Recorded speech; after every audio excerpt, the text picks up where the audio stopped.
Good morning, all of you. Welcome to the series of lecture. This is your second lecture of building construction. First, now in the previous lecture, we studied about what is bricks. कि brick क्या होती है, उसका size क्या होता है, कितने types की ब्रिक होती है, हम ब्रिक्स को किस किस फॉर्म में यूज़ करते हैं. कई तरह की ब्रिक्स होती हैं, जैसे कि ब्रिक्स की डिफरेंट फॉर्म्स क्या हो गई, like king closure, queen closure, जो हमने प्रीवियस लेक्चर में डिस्कस किया था. And shape of bricks like bull nose, cant bricks, तो ये सब हमने लास्ट लेक्चर में डिस्कस किया था. आज हम पढ़ेंगे ब्रिक मैशनरी क्या होती है ब्रिक मैशनरी. ठीक है, जैसे कि अब हम ये है व्हाट इज़ ब्रिक मैशनरी. अगर मैं आपको साधारण सी भाषा में समझाऊं और नॉर्मल लैंग्वेज में समझाऊं, तो ब्रिक मैशनरी ये होती है कि आपने दीवार बनती हुई देखी है, ईंटों से हम दीवार बनाते हैं. इस चीज़ को वैसे हम इन कंस्ट्रक्शन लैंग्वेज और एक अच्छी लैंग्वेज में इसको मोटार बोलते हैं, ये जो आप देख रहे हो. लेकिन वैसे आप लोग इसको क्या नॉर्मली कि सीमेंट और ब्रिक से दीवार बनती है. तो दीवार का बनना, ठीक है, किसी भी तरह से घर का बनना, ब्रिक से कंस्ट्रक्शन होनी ब्रिक को यूज़ करके और मोटार को यूज़ करके, उसको बोलते हैं ब्रिक मैशनरी. ठीक है, तो क्या है brick machinery? Is a highly durable form of construction. Brick machinery एक ड्यूरेबल मतलब बहुत टाइम तक खड़े रहने वाली, ड्यूरेबल मतलब स्थिर रहने वाली. ठीक है, जो काफ़ी टाइम तक ड्यूरेबल रह सके. ठीक है, तो क्या है ड्यूरेबल फॉर्म ऑफ कंस्ट्रक्शन, जो काफ़ी, क्योंकि आपने देखा है जो आपके घर हैं, कोई भी ब्रिक की दीवार बनती है, वो ये तो है नहीं एकदम से टूट जाती है. आप अपना सिर भी मार लोगे उसमें 10 बार, तब भी वो नहीं टूटेगी, आपका सिर ही फूट जाएगा. ठीक है, तो ब्रिक मैशनरी, तो क्या हुई brick machinery? Is a highly durable form of construction. It is built by placing bricks in mortar in a systematic manner to construct solid mass that withstand exerted loads.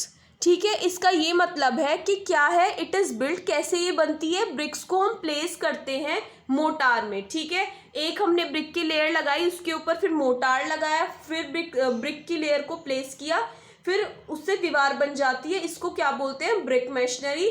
और जो कि किस में, अगर जब वो सूख जाती है, पहले तो वो गीला रहता है मोटार, ठीक है, उसके बाद जब सीमेंट सूख जाता है तो वो क्या एक सॉलिड फॉर्म बन जाती है. ठीक है, जिसके ऊपर हम लोड्स भी रख सकते हैं. अब आप दीवार के ऊपर चलते भी हो, घरों के ऊपर चलते हो, आप उस पर कुछ सामान भी रख देते हो, वो गिरती तो नहीं है ना, तो वो लोड बियर कर सकती है. ठीक है, there are several types of brick and number of mortars which can be use to construct brick masonry. अब ब्रिक मैशनरी भी बहुत तरह की ब्रिक मैशनरी में काफ़ी तरह की ब्रिक्स यूज़ होती हैं और मोटार यूज़ होते हैं. ठीक है, अभी आप आगे जाके, अभी आपका नया सब्जेक्ट शुरू होने वाला है बिल्डिंग मटेरियल, उसमें आप ब्रिक्स के बारे में भी पढ़ोगे कि ब्रिक्स कितने टाइप्स की होती है. वो दूसरे सेंस में होगा कि कौन कौन सी ब्रिक्स होती हैं, जैसे फर्स्ट क्लास, सेकेंड क्लास, और मोटार भी. मोटार एक तो सीमेंट से बनता है, एक आपका लाइम से बनता है, ये भी आप आगे पढ़ोगे. फिलहाल आप इतना ध्यान रखो कि ब्रिक मैशनरी दो चीज़ों को मिलकर बनी है, एक तो ब्रिक्स और दूसरा मोटार. ठीक है, और कोई भी दीवार वगैरह, कोई भी ब्रिक से कंस्ट्रक्शन होनी, उसको हम क्या बोलते हैं? Brick machinery. आप जैसे इस पिक में भी देख सकते हो. ठीक है, अब ये कुछ टर्म्स हैं ब्रिक मैशनरी से related. Number 1 is the stretcher. आप इसमें ये देख सकते हो, इस वाले स्केच में स्ट्रेचर ये है जो बड़े वाला कोर्स है, जब हम ब्रिक को लॉन्गिट्यूडनली प्लेस करते हैं.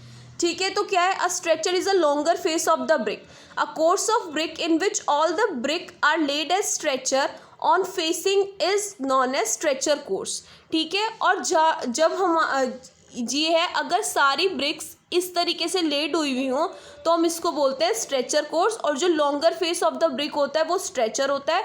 और जब हम सारी ब्रिक्स को ऐसे प्लेस करते हैं, तो इसको ऐसे प्लेस करते हैं स्ट्रेचर, तो इसको बोलते हैं stretcher course.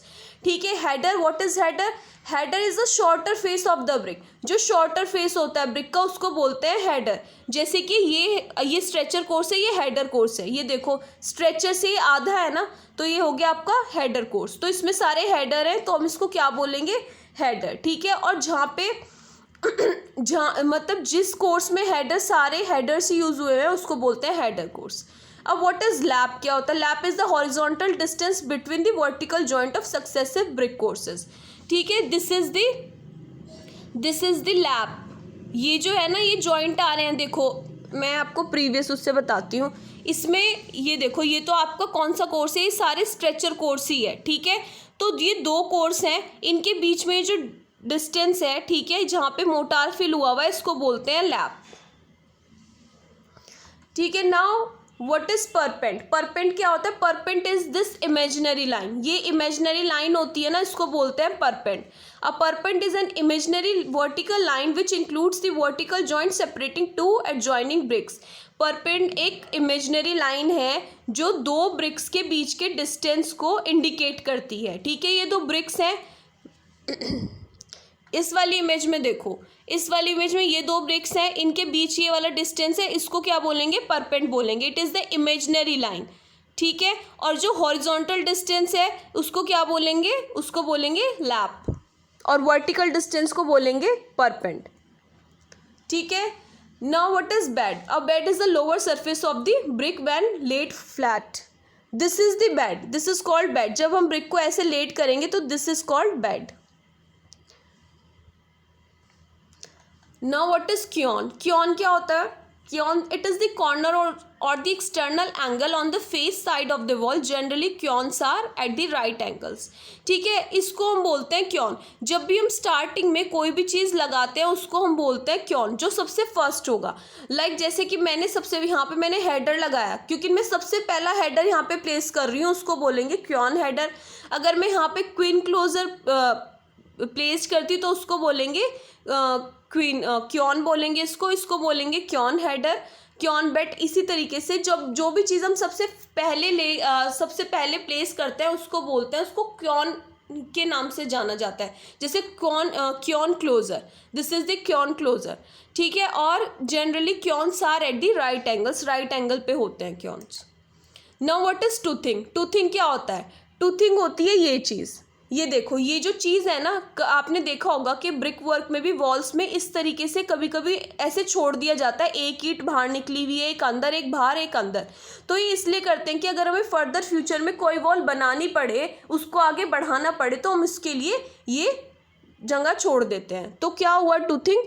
Toothing is the termination of the wall in such a fashion that each alternate course at the end project in order to provide adequate bond if the wall is continued at the later stage, ठीक है। इसका मतलब ये termination मतलब काटना, ठीक है, कि हम वॉल को कट कर देते हैं। एक जैसे इसमें हो रहा है, ये कोर्स पूरा गया, इसमें से हमने आधा कट कर दिया, फिर ये पूरा कोर्स गया, इसमें से आधा कट कर दिया। तो termination of wall at the alternate courses. Alternate courses ऐसे होते हैं 1 2 3 4, तो ये हो गए ऐसे आपके ऑल्टरनेट कोर्सेज, ठीक है। कि अगर हमें फ्यूचर में वॉल को एक्सटेंड करना हो तो हम टूथिंग को यूज़ करते हैं, ठीक है।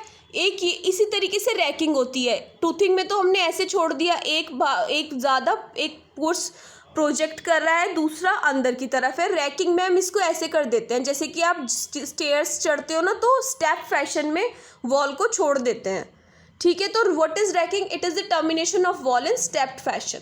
Now what is brick bond? अब आपका आता है ब्रिक बॉन्ड। बॉन्ड क्या होता है? ये हमें इसमें बॉन्ड ही पढ़ना है और आपकी इस पर शीट भी बनेगी, ठीक है।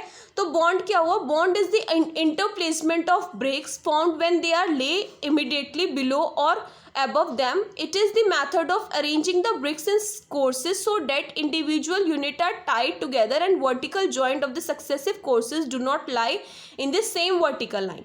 ठीक है। इसमें ये बॉन्ड क्या होता है? जब हम ब्रिक को एक दूसरे के साथ मिला के किसी भी चीज़ का भी बताओ, जैसे दो फ्रेंड्स हैं, अब कहते हैं इनका अच्छा बॉन्ड है, उनका अच्छा बॉन्ड कब होता है? जब वो लोग साथ में रहते हैं। 3 फ्रेंड्स का बॉन्ड हुआ। इसी तरीके से ब्रिक का बॉन्ड होता है, जब हम उनको साथ में मिला के एक दीवार बनाते हैं, उसको बोलते हैं ब्रिक बॉन्ड, ठीक है। टाइप्स ऑफ बॉन्ड, अब कौन कौन से टाइप के बॉन्ड होते हैं?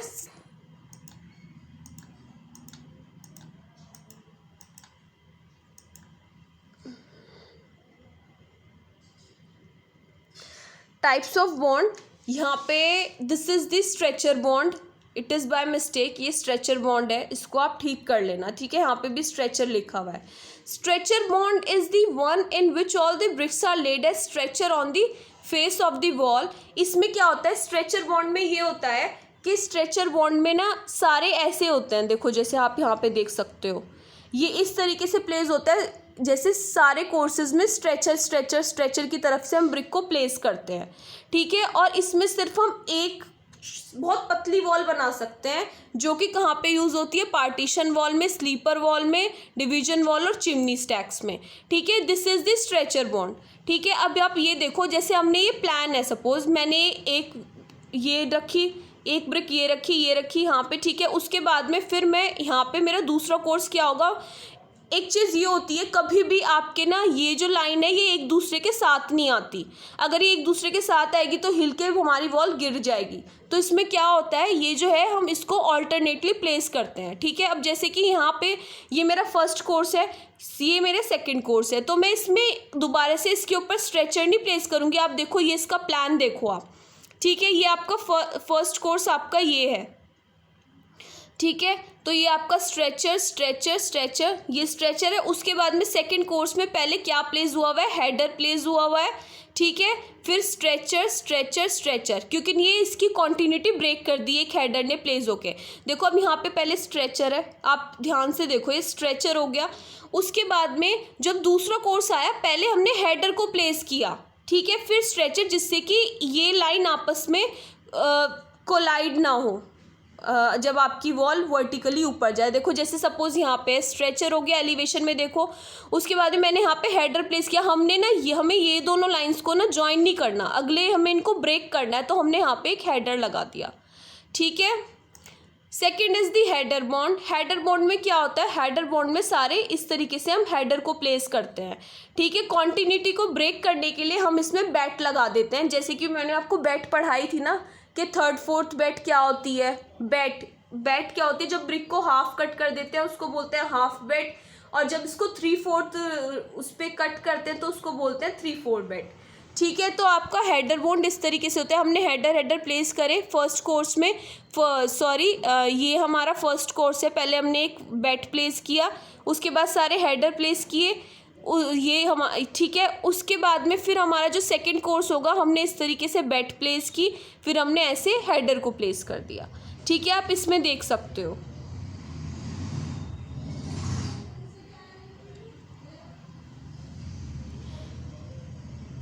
आप इस वाले प्लान में देख सकते हो, यहाँ पे बैट है और यहाँ पे आपका हेडर, फिर आपका बैट प्लेस हो गया 3/4, क्योंकि हमें कॉन्टिन्यूटी ब्रेक करनी थी तो हमने इसमें बैट को प्लेस कर दिया, ठीक है। इंग्लिश बॉन्ड क्या होता है, इंग्लिश बॉन्ड जो है वो सबसे ज़्यादा यूज़ होता है, सबसे ज़्यादा स्ट्रॉन्ग बॉन्ड होता है, और हमारी सारी बिल्डिंग में इंग्लिश बॉन्ड यूज़ होता है। इंग्लिश बॉन्ड में क्या होता है, इंग्लिश बॉन्ड में हमारा एक कोर्स स्ट्रेचर का होता है और दूसरा हेडर का होता है। जैसे स्ट्रेचर कोर्स में तो सारे कोर्स हेडर के थे, बस कॉर्नर पे स्ट्रेचर बॉन्ड में हमने क्या लगाया, हेडर को प्लेस कर दिया, और जो आपका हेडर बॉन्ड था उसमें हमने बैट्स को प्लेस कर दिया कॉर्नर में। बाकी सारे कोर्सेज हेडर के थे और सारे स्ट्रेचर के थे। इसमें ऑल्टरनेट कोर्स हेडर का है और ऑल्टरनेट कोर्स स्ट्रेचर का है। यहाँ पे देखो सारे स्ट्रेचर आए, यहाँ पे सारे हेडर आ गए, ठीक है। अब यहाँ पे हमने क्या, और हमने यहाँ पे फिर क्या प्लेस किया, बीच में हेडर के बाद क्वीन क्लोजर को प्लेस किया, ठीक है, जिससे कि कॉन्टिन्यूटी ब्रेक हो जाए। क्योंकि अगर मैं इसके बाद यहाँ पे हेडर प्लेस कर देती तो ये लाइन इससे मिल जाती और हमारी वॉल की स्ट्रेंथ कम हो जाती, तो हमें इन लाइंस को आपस में मिलाना नहीं है, ठीक है। तो हमने क्या लिया, हेडर के और स्ट्रेचर के ऑल्टरनेट कोर्सेज को यूज़ किया, ठीक है। ये इसके प्लान है।